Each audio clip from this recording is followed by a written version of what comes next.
C'est désormais une habitude, la Turquie joue les gros bras dès qu'un pays étranger aborde la question arménienne. Une attitude vindicative qui n'a pas empêché le Sénat français de voter le 23 janvier une loi sur la pénalisation de la négation des génocides.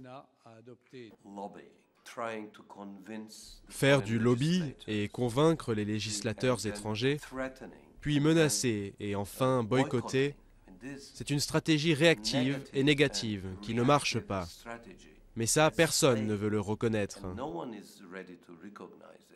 Personne dans la classe politique, mais certains commentateurs trouvent cette intransigeance de moins en moins tenable à l'approche du centenaire des événements de 1915 qui devrait amener davantage de pays à reconnaître le génocide arménien.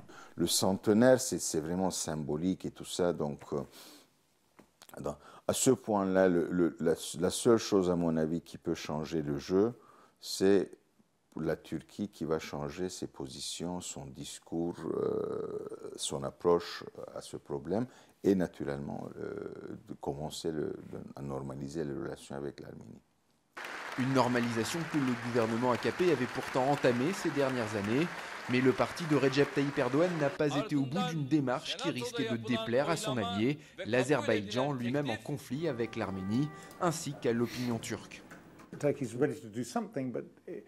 La Turquie est prête à faire quelque chose, mais pour faire un pas significatif, il faut du capital politique.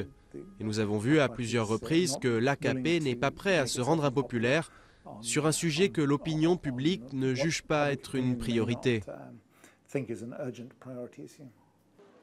Une opinion publique à qui l'histoire officielle répète depuis près de 100 ans qu'il n'y a pas eu de génocide arménien et qui prend donc comme un affront national l'initiative française.